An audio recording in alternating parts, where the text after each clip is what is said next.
Bright Tuty. Every student matters.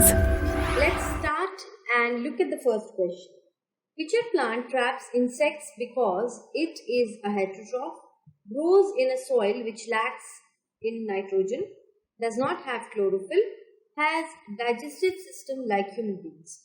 So the reason is that it grows in a soil which lacks of nitrogen, and to fulfill the requirement of this particular nutrient, the pitcher plant traps insect. Name the following. A parasitic plant with yellow, slender and branched stem. This is known as Cuscuta. Right? A plant that is partially autotrophic is pitcher plant. Why is it partially autotrophic? Because it actually synthesizes its own food, but it also captures insects to fulfill their nitrogen requirement. The pores through which leaves exchange gases are called as the stomata. Right? Now let's move on and look at another question. So Cuscuta is an example of autotroph, parasite, saprotroph or a host. So it is an example of a parasite, right? Moving on to the next question.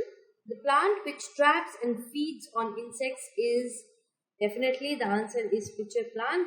It's an insectivorous plant and it traps the insect inside the pitcher-shaped or jug-shaped leaf. Haustoria in some plants are sucking root, sucking stem, sucking branch or sucking leaves. So we know that Haustoria is also a part of Cuscuta, right? And because we know that Cuscuta is a plant which is stemmed, right? So this is sucking stems. So students, in this way we saw the other modes of nutrition in the plants, that is parasitic mode and insectivorous.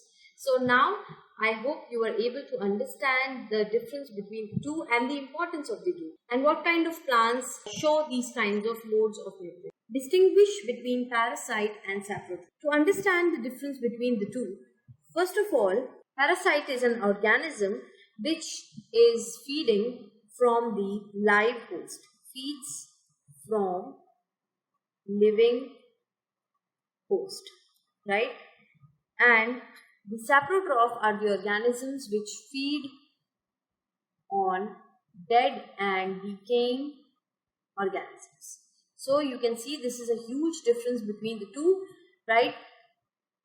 Dead and decaying matter, right? So you can see that one parasite that is feeding on from the living host and harming it, whereas saprotroph on the other hand is feeding on the dead and decaying matter, right? So this is the main difference between the parasite and the saprotroph. The term that is used for the mode of nutrition in yeast, mushroom and bread mold is, all these are fungus, all of these are fungi, and we know that fungi is saprotroph. So it is the saprophytic mode of nutrition. That means they feed on the dead and decaying matter. Two organisms are good friends and live together. One provides shelter, water and nutrients, while the other prepares and provides food. Such an association of an organism is termed as. So we saw that an association where both the partners, both the organisms are getting the benefit, that kind of association is known as symbiosis. And one of the examples, and the example that is being taught in this question is lichens, right? So lichen is an organism that is made up of alga and a fungus, and it is a symbiotic association. Mark true if the statement is true and false if it is false.